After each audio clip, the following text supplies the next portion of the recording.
এসে গেছি, আমি বাড়ি যাবো।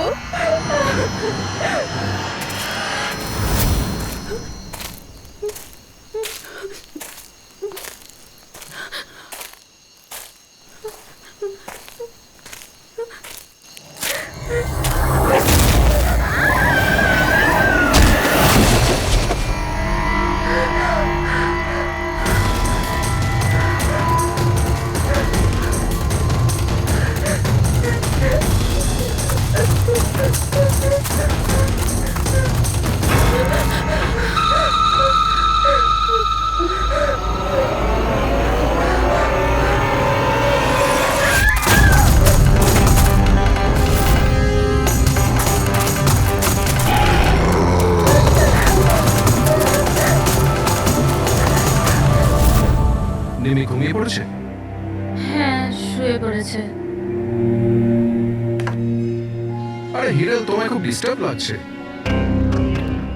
কি বলবো, 24 ঘন্টা হয়ে গেল আয়শা গেছে, না তোর ফোন লাগছে না ও ফোন করেছে। আমার না খুব টেনশন হচ্ছে, জানি না কোনো বিপদে না পড়ে যায় ও। দেখো হিরাল, এখনো বড় হয়ে গেছে। আমার মনে হয় তুমি ওর মায়ের মতো রিয়াক্ট করছো। নিজের প্রবলেম নিজে সলভ করতে পারবে ও, ছোট বাচ্চা নয় ও। রোহান, এরকম কিভাবে বলতে পারো? ছোট বোনও আমার, আমি ওর জন্য টেনশন করবো না তো আর কে করবে? আর ওর আমাকে ছাড়া আর কে আছে এই দুনিয়াতে?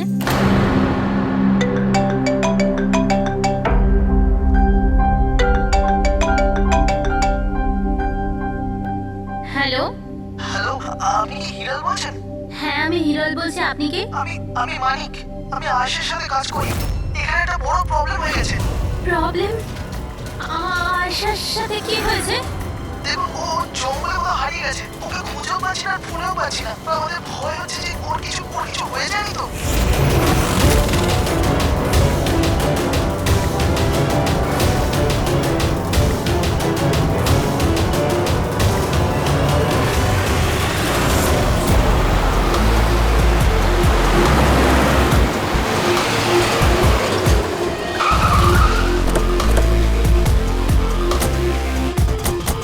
স্যার, ফরেস্ট ডিপার্টমেন্টের লোক ভেতরে আমাদের জন্য ওয়েট করছে, আর আয়েশার ক্রু মেম্বাররা অন দ্য ওয়ে।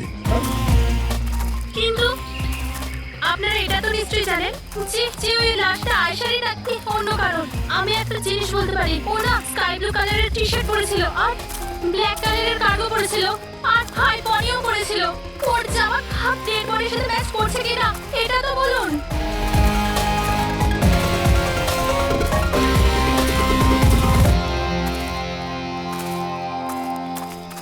ও, আপনি সেই অফিসার? Yes sir.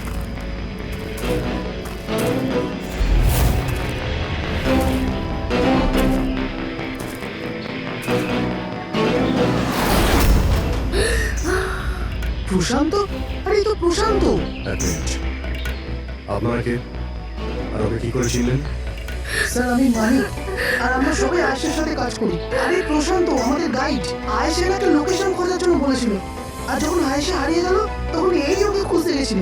এরকম অবস্থা, তাহলে আয়শা কিরকম অবস্থায় আছে? না না না, না না, আয়শার কিছু হয়নি, আমি বলছি তো, trust me. Sir please please আমার বোনকে খুঁজে বাঁচিয়ে নিন স্যার, প্লিজ স্যার, প্লিজ বাঁচিয়ে নিন। দেখো, তোমার বোনকে নিশ্চয়ই আমরা বাঁচাই। আপনি ওনাকে একটু সাইডে নিয়ে যান। স্যার, এই বডিটা আজ সকালেই আমরা পেয়েছি। এই আমাদের গাইড বাহাদুর, এই বডিটাকে প্রথম দেখেছে। এই প্রশান্ত কি একা গিয়েছিল আয়েশাকে খোঁজার জন্য? হ্যাঁ স্যার, কারণ ও জঙ্গলের সমস্ত রাস্তা চিনতো। যত ভালো করেই চিনুক না কেন, রাতের অন্ধকারে ঘন জঙ্গলে বিনা পারমিশনে বিনা গাইডে রাতে ঘোরাফেরা নিজে থেকে মৃত্যুকে ডেকে আনা। তোমরা খুব বড় ভুল করেছো। এই বডিটা এইভাবে পেয়েছি, জানি না দ্বিতীয়টা কি অবস্থায় আছে। আচ্ছা, এটা বলো যে এখানে কোনো হিংস্র জানোয়ার আছে? এরকম কোনো হিংস্র জন্তু নেই। ঘন জঙ্গল, হারিয়ে যাওয়ার ভয় আছে। কোনো জন্তু জানোয়ারের আঁচড় তো মনে হচ্ছে না, কিন্তু এটা ছুরির আঘাত বলে মনে হচ্ছে। একে ছুরি দিয়ে খুন করা হয়েছে।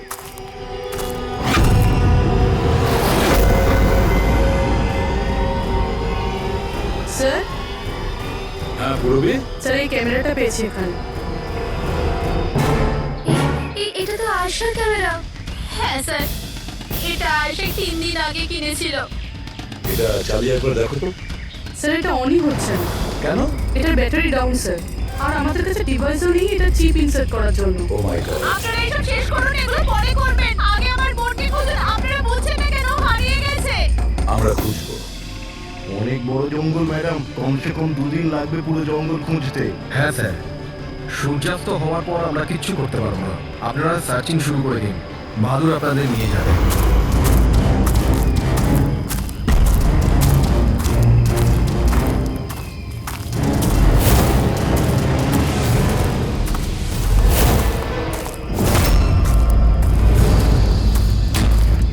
স্যার, স্যার আমরা জঙ্গলের অনেক ভেতরে চলে এসেছি স্যার। স্যার এখানে কেউ আসা যাওয়া করে না স্যার। স্যার এক কাজ করি, আমরা ফিরে যাই, না হলে অন্ধকার নেমে আসবে। এখন তো অনেক আলো আছে, অন্ধকার হয়েছে কোথায়? স্যার ফিরতেও তো অনেকটা সময় লাগবে না স্যার? তো ওই হিসাবেই বললাম, এত দূর স্যার কেউ আসেই না। স্যার এখানে কিছু পাবেন না। আরে ভাই, যখন এত দূর চলে এসেছে একটু দেখে নি না ভাই। চলো চলো। আচ্ছা আচ্ছা।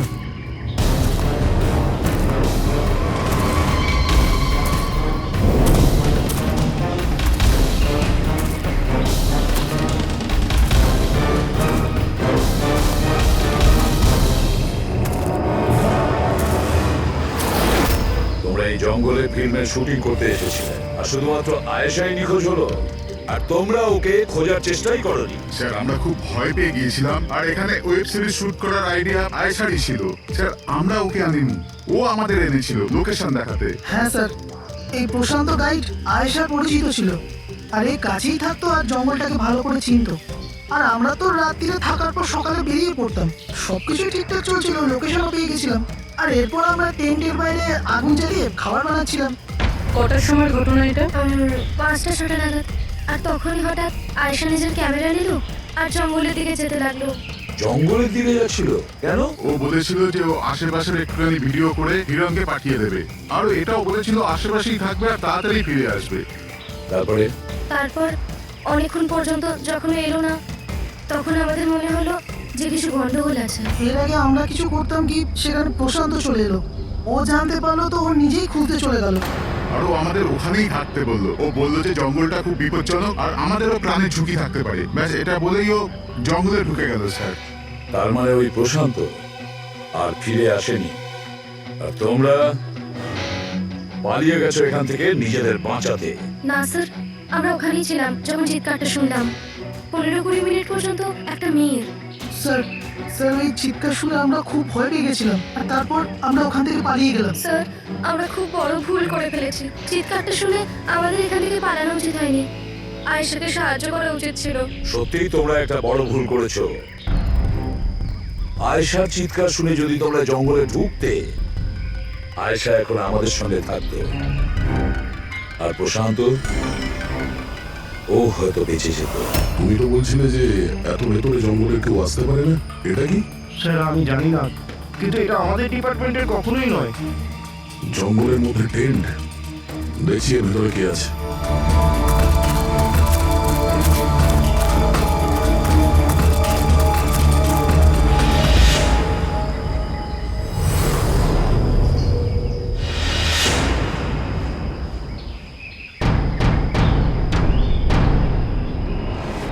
এই কাপড় তো দেখে মনে হচ্ছে কাটা হয়েছে।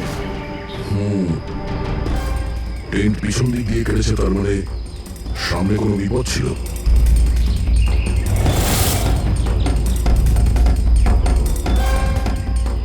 ছুরি, এটা দিয়েই কাটা হয়েছে।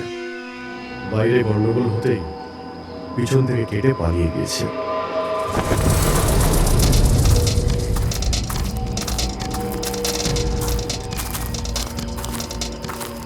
রাতে থাকার পুরোপুরি বন্দোবস্ত ছিল এখানে, বোন ফায়ার। এই আলু এখানে দেওয়া হয়েছিল। স্যার এত ভেতরে এত রাত্রে থাকার মতো কেউ পাওয়ারই হবে স্যার, না হলে এত ভয়ঙ্কর জঙ্গলে রাতে থাকার কথা ভাববে কি? কোনো নেচার লাভার না কোনো খুবই। এই দেখো,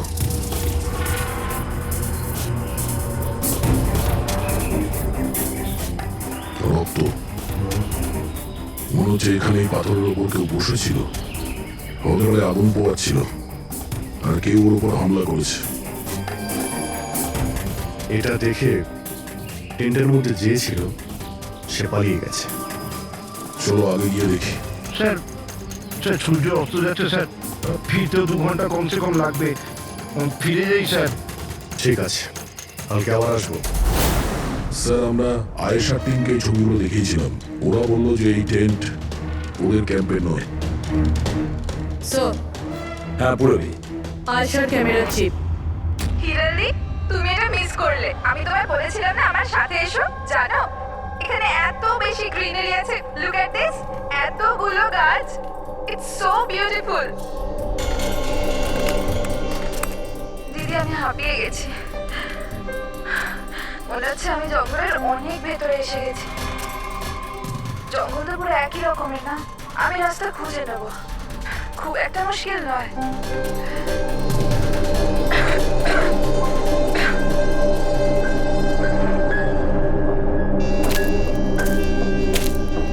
কেউ আছে নাকি ওখানে? কে ওখানে?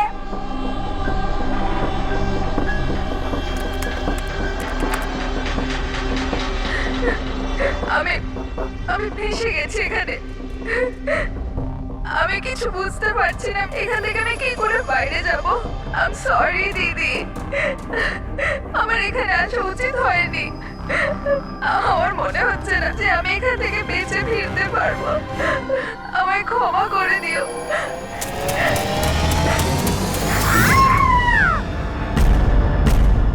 অভিজিৎ, যে কোনো পরিস্থিতিতে এই মেয়েটাকে ওই জঙ্গল থেকে উদ্ধার করতে হবে আমাদের।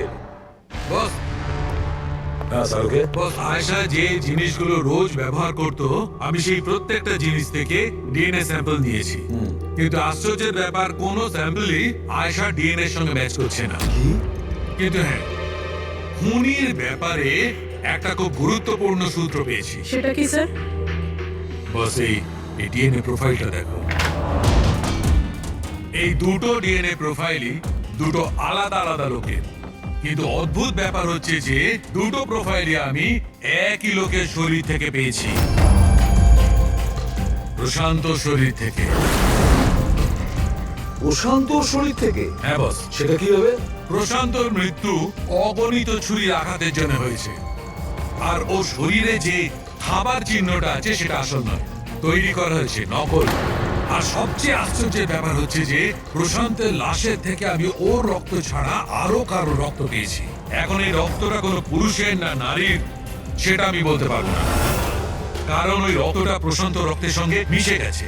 কিন্তু একটা কথা ঠিক বস, এই রক্তটা তখনই বেরিয়েছে যখন প্রশান্ত রক্ত বেরিয়েছে। অভিজিৎ, দয়া, নিশ্চয়ই এটা খুনিরই রক্ত। খুনি প্রশান্তর উপর হামলা করে, আর তখন নিজেকে বাঁচানোর জন্য প্রশান্ত ওর সঙ্গে মারামারি করে, আর খুনির রক্ত প্রশান্ত শরীরে লেগে যায়। তবে খুনিরও গুরুতর আঘাত লেগেছে। সামান্য আঘাতে এত রক্ত বেরোবে না তার। তার মানে খুনির শরীরে এখনো আঘাতের চিহ্ন থাকা উচিত। আর একটা কথা বস, কি? টেন্টের পাশে যে পাথরের উপর রক্তের ছাপ ছিল সেই রক্তটা প্রশান্তরই। তার মানে পুরো ব্যাপারটাই ওই তাঁবুর আশেপাশে ঘটেছে।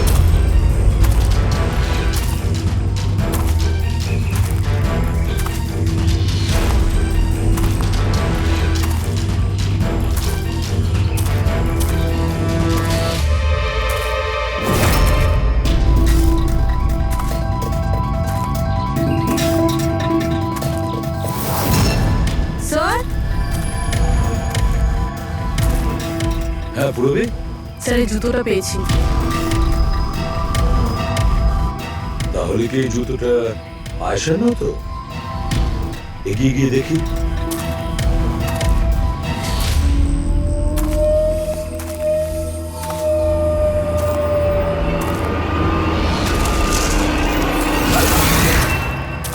স্যার, এই দেখুন স্যার।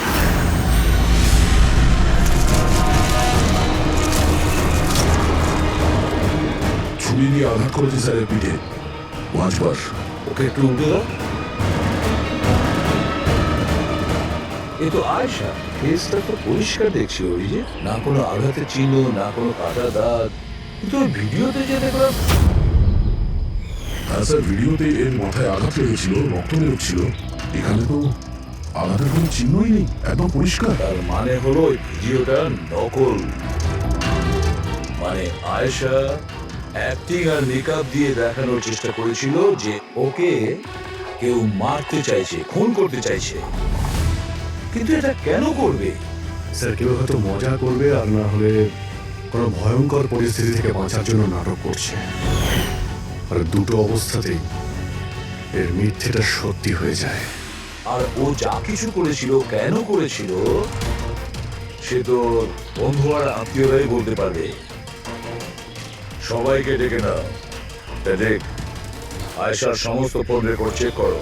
দেখো এই ঘটনাটার পরে ও কাদের কাদের সঙ্গে কথা বলেছিল আর তারা সেই মুহূর্তে কোথায় ছিল।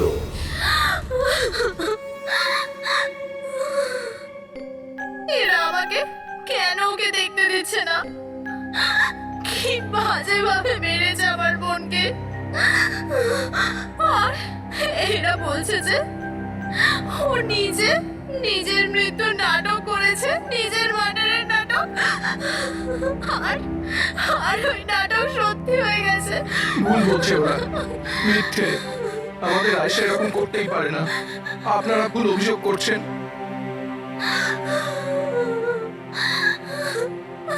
দেখুন, আপনার দুঃখ আমরা বুঝতে পারছি, কিন্তু এই অভিযোগ ভুল নয়, সত্যি। এটা আয়েশার ক্যামেরা থেকে যে থার্ড ক্লিপিংটা আমরা পেয়েছি, সেখানে আয়েশার মুখের উপরে অনেকগুলো ক্ষত চিহ্ন ছিল। কিন্তু যখন আমরা আয়েশার লাশটাকে পাই, তখন ওর মুখ আর গলা পরিষ্কার ছিল। কেন, কি হবে? এই ভিডিওটাতে আয়শা মজা করছিল না তো? ওর মজা করার স্বভাব ছিল না তো? একদম না। ওর জীবনে এত সমস্যা ছিল যে ও মজা করার কথা ভাবতেই পারতো না। ও জঙ্গলে হারিয়ে গিয়েছিল, আর কোনো মানুষ এই সিচুয়েশনে মজা কি করে করবে? অন্য কারো কথা জানি না, কিন্তু আয়েশা এটা অবশ্যই করেছে। আর যদিও মজা করে না করে তো ইচ্ছে করেই করেছে। কি কেউ এটা কেন প্রমাণ করার চেষ্টা করবে যে তার সঙ্গে কিছু অন্যায় হয়েছে?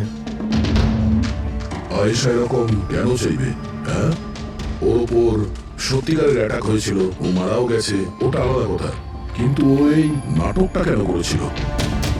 কি সত্যি কি ও কোনো প্রবলেমে ছিল যার কারণে ওকে এই ড্রামাটা করতে হয়েছিল? হ্যাঁ, ও সমস্যায় ছিল,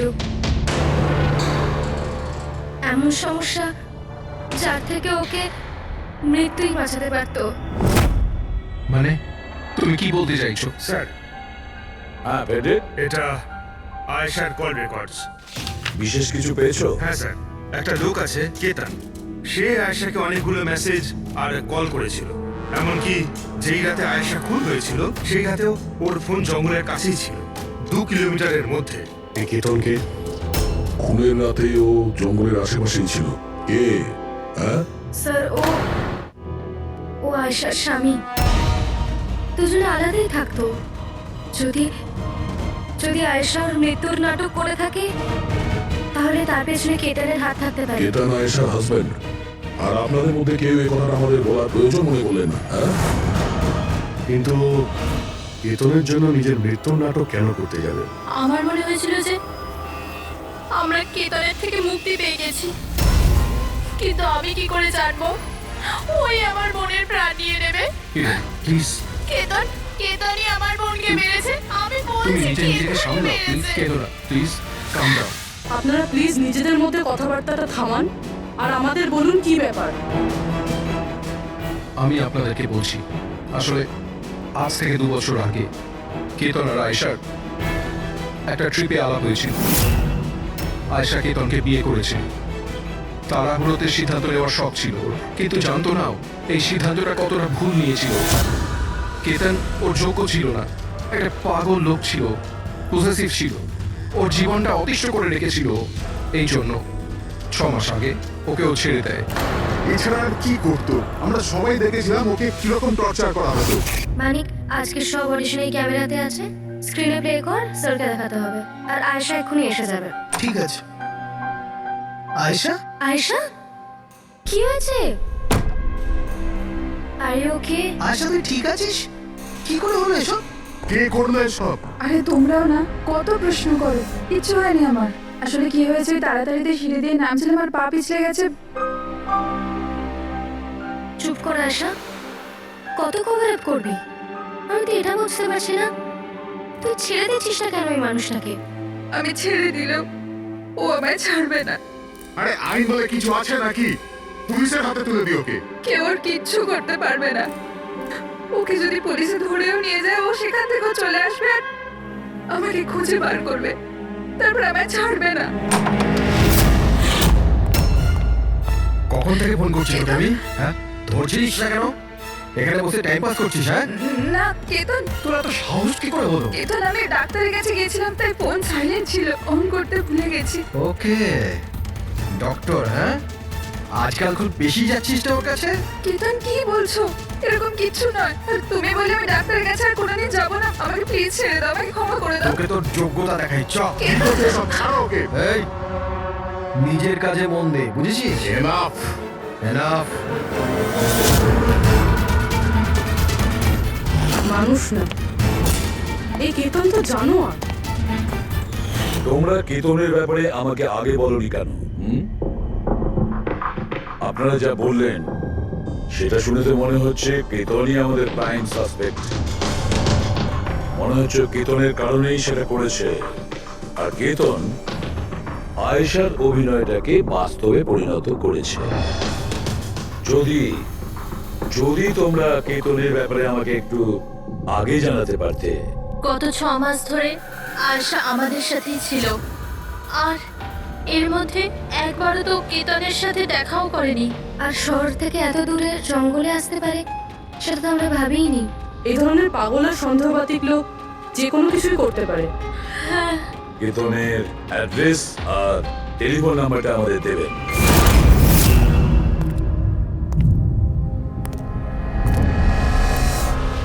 কেতন,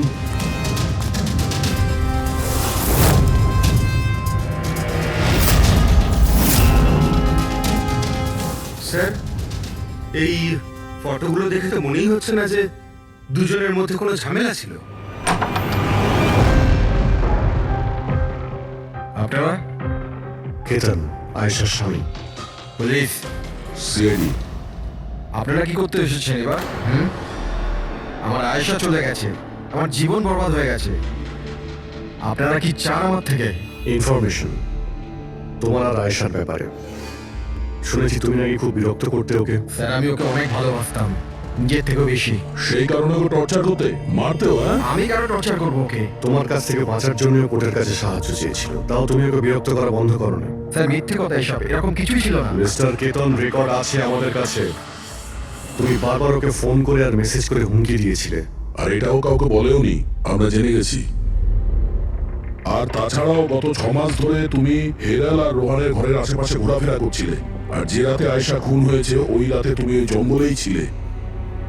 এগুলো তোমার ফোনের লোকেশন থেকে পাওয়া গেছে। নিজের অপরাধটাকে লুকানোর চেষ্টা করো না, কোনো লাভ হবে না। আর এই ডবল মার্ডারে খুনিরও প্রচুর আঘাত লেগেছে। এই কি করে লাগলো তোমার? স্যার, এই আঘাতটা ওই দিন ঝোপেতেই লেগেছিল, কিন্তু এরকম কিছুই নয় যেটা আপনারা ভাবছেন। স্যার, আমি আয়েশাকে মারিনি। স্যার, আমি মানছি যে আমি ওই দিন জঙ্গলে গিয়েছিলাম, কিন্তু স্যার আমি তো শুধু ওর সাথে কথা বলার জন্য গিয়েছিলাম। স্যার, পুরো 6 মাস হয়ে গেছে আমি ওকে দেখিনি পর্যন্ত। খুব মিস করতাম স্যার ওকে। ওর সাথে দেখা করতে চাইতাম, ওর সাথে কথা বলতে চাইতাম, যাতে ওকে বাড়িতে ফিরিয়ে আনতে পারি, যাতে আবার টর্চার করতে পারো। না স্যার, আমি বদলে গেছি স্যার। স্যার, আমি তো এটাই বলতে চেয়েছিলাম, কিন্তু যখন আমি জঙ্গলে গেলাম দেখলাম যে ও অন্য কারোর সাথে যাচ্ছে জঙ্গলের ভেতর। স্যার, আমি কি করতাম স্যার? আমি এমনিতেই মাথা গরমের লোক। আমি ভাবলাম বেকার বেকার ঝামেলা তৈরি হবে, সেই জন্য আমি চুপচাপ বাড়ি ফিরে এলাম স্যার। স্যার, ট্রাস্ট মি, আমি কিচ্ছু করিনি, আমি মারিনি ওকে স্যার। দেখো কেতন, তুমি এখন আমাদের সন্দেহের তালিকায় আছো। যতক্ষণে কেসটা শেষ না হচ্ছে তুমি হেফাজতে থাকবে। স্যার, এই কেতনের কাছে কিন্তু আয়েশাকে মারার মোটিভ ছিল। ও তো বেঁচে গেছে, এবার বাকি রয়েছে এরা সবাই। হিরাল, সায়রা, অজিত, মানিক আর রুহান, এরা কি সবাই আয়েশার আপনজন ছিল? এদের কি মোটিভ হতে পারে? কারণ এদের মধ্যে তো কোনো প্রবলেম নজরে পড়ছে না। কেউ তো হবে স্যার যার আয়েশার মৃত্যু হলে লাভ হবে। কেউ কি পাবে ও মারা গেলে? সম্পত্তি, টাকা। টাকা, ইন্স্যুরেন্সের টাকা। হ্যাঁ, ইন্স্যুরেন্স। রবি, প্যাট্রিক, একটা কাজ করো, এই শহরে যতগুলো ইন্স্যুরেন্স কোম্পানি আছে সেখানে গিয়ে খোঁজ নাও আয়েশার নামে ওদের কাছে কোনো লাইফ ইন্স্যুরেন্স পলিসি আছে কিনা। কিন্তু একটা কথা, আয়েশার বন্ধু বা তাদের ফ্যামিলির কাউকে বলবে না কিছু। যদি ওদের মধ্যেই কেউ খুনি হয়, সে সতর্ক হয়ে যাবে।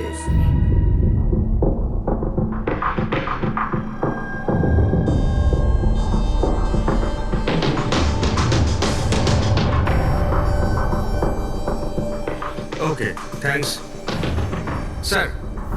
হ্যাঁ প্যাট্রিক, আয়েশার অ্যাকাউন্টে মাত্র 1 লাখ টাকা আছে, কোনো ফিক্সড ডিপোজিট পর্যন্ত নেই।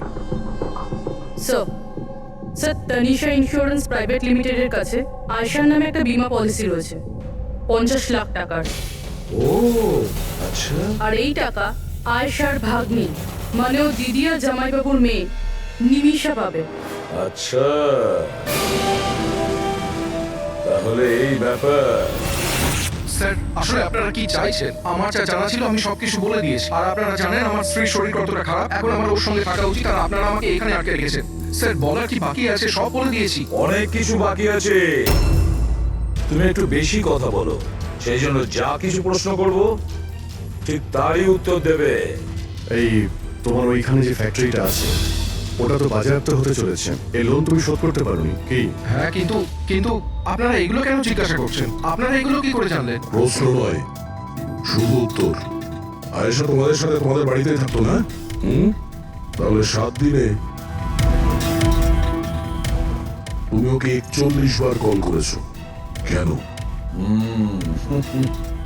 বাহ বাহ বাহ, 7 দিনে 41টা কল এসেছে আয়েশা, দারুণ ব্যাপার। আর তার উপরে তুমি অর্থ কষ্টে ভুগছিলে, তাই না? আর আয়েশার মৃত্যুর পরে তোমার ছোট বাচ্চা টাকা পেত 50 লক্ষ টাকা। আর ওই ছোট্ট নিরীহ শিশু, সে কি করে জানবে 50 লাখের ধর্ম? ও কিভাবে ব্যবহার করবে? আর ওই 50 লক্ষ টাকা তো ভোগ করতো বাচ্চাটার বাবা, মানে তুমি, রোহন। থামুন আপনারা, চুপ করুন। আপনাদের কথা মতো আমি আয়েশাকে মেরেছি। স্যার, আমার ওপর 15 কোটি টাকার লোন আছে। 50 লাখে আমার কিচ্ছু হবে না। আমি আয়েশাকে মারবো। আর ওটা যা ওর শরীরের ওপর থেকে খুনির রক্ত পাওয়া গেছে, আপনারা দেখতে পারেন আমার গায়ে কোনো চোটই লাগেনি, কারণ আমি ওখানে ছিলামই না। আমি কাউকে খুন করিনি। সব ঠিক করা ছিল, প্রশান্ত সবকিছু সামলানোর কথা ছিল। কি সামলে নিত? হ্যাঁ, প্রশান্ত কি সামলে নিত? বলো, প্রশান্ত কি সামলে নিত? স্যার, আমার ভুল হয়ে গেছে। আমার সবকিছু আপনাদের আগেই বলে দেওয়া উচিত ছিল। আমি ভয় পেয়ে গেছিলাম, খুব ভয় পেয়ে গেছিলাম। কোনটা বলার ছিল আগে? তাড়াতাড়ি বলো। আমি আয়েশার প্ল্যানে যুক্ত ছিলাম। আমরা শুধু ওকে মৃত দেখাতে চেয়েছিলাম। অ্যাকচুয়ালি ওর মরার কথা ছিল না। তার মানে আমাদের সন্দেহ ঠিক ছিল স্যার। সবকিছু ঠিক ছিল। ওই ভিডিওটা নকল ছিল, শুধু কেতনের থেকে বাঁচার জন্য ছিল। আর তুমিও এই প্ল্যানে জড়িত ছিলে। স্যার, কেতন আয়েশার জীবন অতিষ্ঠ করে দিয়েছিল। ও বেচারি চুপ থাকতো, কাউকে কিছু বলতো না। স্যার, একদিন লিমিট ক্রস করে গেল, সব সীমা ছাড়িয়ে গেল। ওর মনে হলো কেতন ওর জন্য কোনো বড় বিপদ হতে পারে। ও আমাকে বলেছিল স্যার, কেতন পাগল ছিল। পুলিশ বা ডিভোর্স ওর কেউ কিচ্ছু করতে পারতো না। আয়েশা ও থেকে পার্মানেন্ট মুক্তি পেতে চাইছিল, চিরদিনের জন্য। আমি হাঁপিয়ে গেছি জিজু। এখন তো ডিভোর্স আমাকে কেতনের থেকে বাঁচাতে পারবে না। যেটা আমায় ওই কেতনের হাত থেকে বাঁচাতে পারে সেটা শুধু আমার মৃত্যু।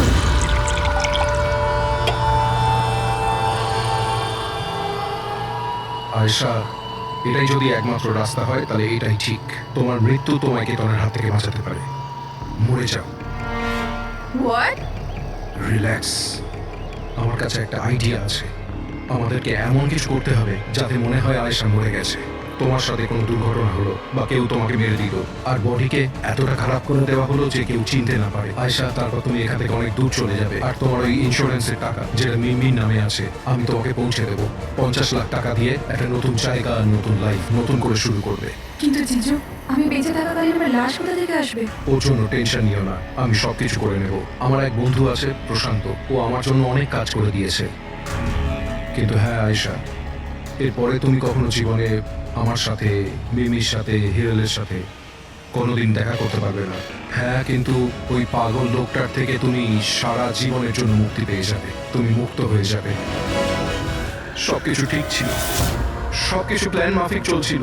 আমি আয়েশা আর প্রশান্তর সঙ্গে ফোনে যোগাযোগ রেখে চলছিলাম, তারপর জানি না হঠাৎ করে ফোন কেটে গেল।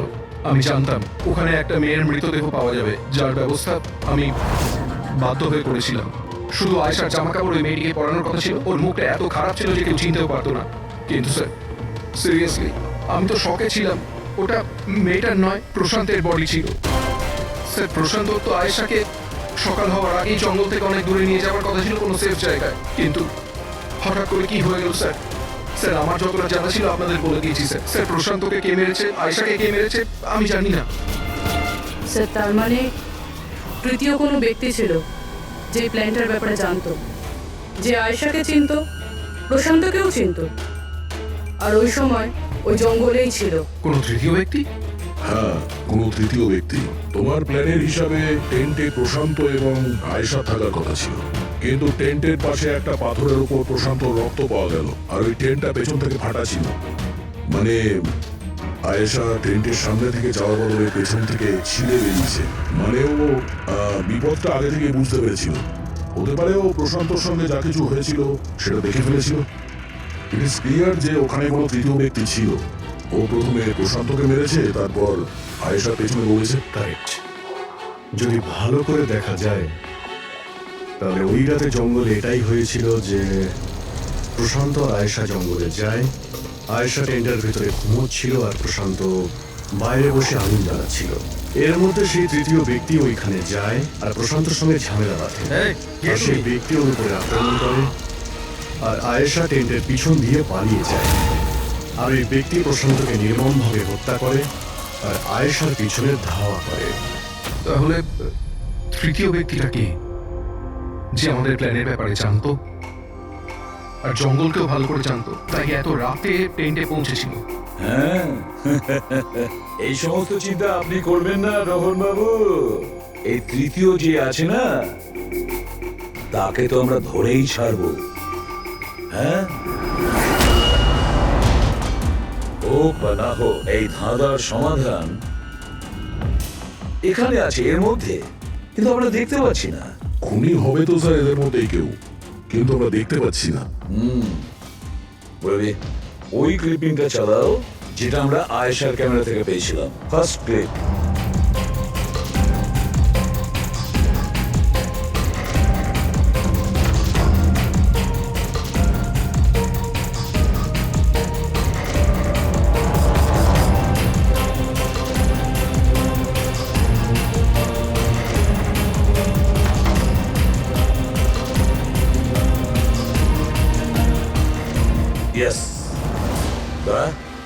তুমি ঠিকই বলছিলে, খুনি আমাদের সামনেই আছে, কিন্তু আমরা দেখতে পাচ্ছি না।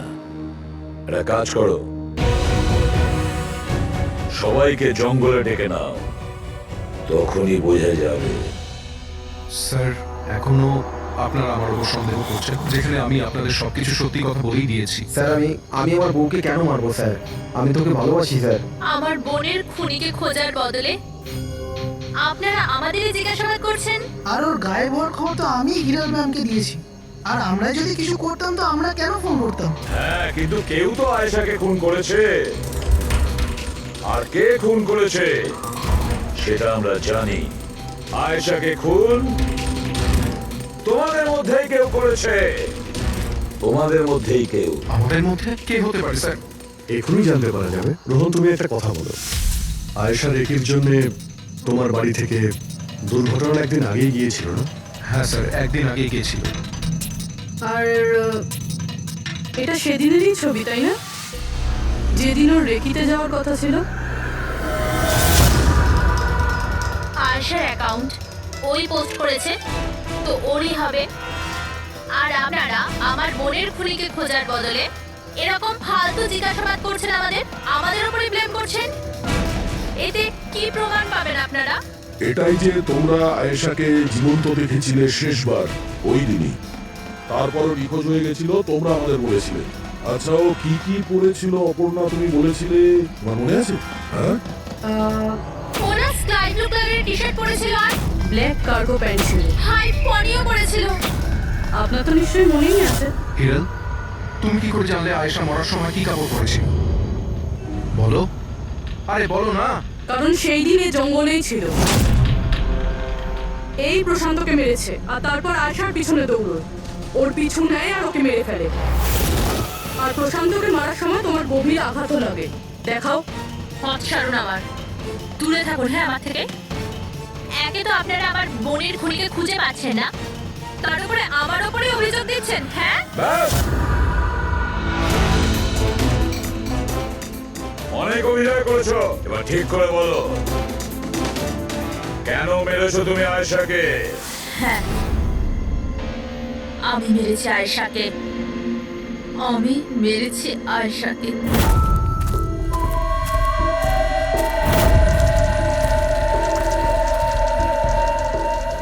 হিরল ম্যাম, আপনি? আসতে বলো। আয়েশা না উঠে পড়ে। ইনফ্যাক্ট আমি বলছি যে ওকে সব সময়ের জন্যই না ঘুম পাড়িয়ে দাও। এটা কি বলছেন ম্যাডাম? রোহান তো তোমাকে আয়েশাকে সুরক্ষিতভাবে এই জঙ্গল থেকে বাইরে বার করার জন্য কত টাকা দিয়েছিল? 2 লাখ টাকা। আমি না তোমাকে 5 লাখ টাকা দেব আয়েশার প্রাণ নেয়ার জন্য। হিরল ম্যাম, এসব কি বলছেন? আয়েশা ম্যাডাম আপনার বোন, আর আমি ওকে বাঁচানোর সওদা করেছি। আমি ওর সাথে বেইমানি করতে পারবো না।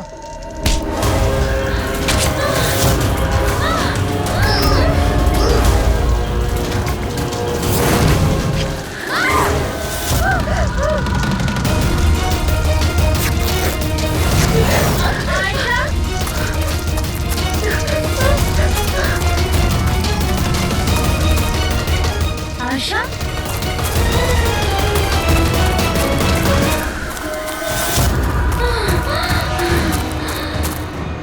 আয়েশা, আমার কাছে আয় আয়েশা। আমি তোকে বাঁচাতে এসেছি আয়েশা। ও তোকে ঠকাচ্ছিল আয়েশা। তোর ইন্স্যুরেন্সের টাকার জন্য তোকে মারতে চেয়েছিল আয়েশা। আমার বোন।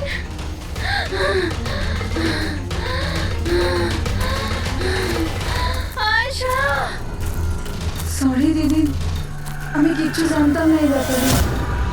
সরি, আমার জন্য তোমার এত কষ্ট হলো। আমি জানতাম না যে জিজু এরকম কিছু করছে। আই এম সো সরি দিদি। আমার বোন। সরি দিদি। তুই সরি বলিস না? হ্যাঁ, এটা তো আমার বলা উচিত। কেন দিদি? I am sorry. কেন কেন মেরেছো তুমি তোমার বোন আয়েশাকে? আপনারা জানেন না আয়েশাকে, ও সবসময় না সবার প্রিয় হয়ে এসছে। ভালোবাসার আয়েশা, সবাই ওকে ভালোবাসতো, আমাকে নয়। মা, বাবা, আমার সব বন্ধু, ইনফ্যাক্ট রোহান, আমার মেয়ে নিম্মিও আমার থেকে বেশি ওকে ভালোবাসতো। ও রোহানকে আমার থেকে ছিনিয়ে নিতে চেয়েছিল। আমি রোহান আর নিম্মিকে নিজের থেকে দূরে যেতে দেখতে পারতাম না। না, আপনি বলুন আমি কি করতাম? আমি ভাবলাম সবসময় ও আমাকে হিংসা করে না, জিতেওছে সবসময়। না থাকবে আয়েশা, আর না থাকবে ওর জিত। এর জন্য মেরে ফেলেছি আমি ওকে। হিরল, তুমি এটা কি করে করতে পারো? আরে আয়েশা তোমার ছোট বোন ছিল, আমাকে বড় দাদার মতো দেখতো। আমি ওর সাথে এগুলো কখনো স্বপ্নতেও ভাবতে পারি না। আমার লজ্জা লাগে তোমাকে আমার স্ত্রী বলতে। রোহান, তোমার ভুল নেই এতে। সব ভুল ওই আয়েশার। ওই সব করছিল। ওরা তোমাকে আমার থেকে ছিনিয়ে নিতে চেয়েছিল, কিন্তু এখন তো এটা হবেই না। এবার তো তোমাকে কেউ আমার থেকে কেড়ে নিতে পারবে না। খুব বড় ভুল করেছো তুমি। তোমার সন্দেহ, তোমার ইনসিকিউরিটি একটা নিরীহ মানুষের প্রাণ নিয়েছে, প্রশান্ত গাইডের। আর তাছাড়াও তুমি তোমার আপন বোনকেও মেরেছ। আইন তোমাকে কঠোর থেকে কঠোরতম শাস্তি দেবে।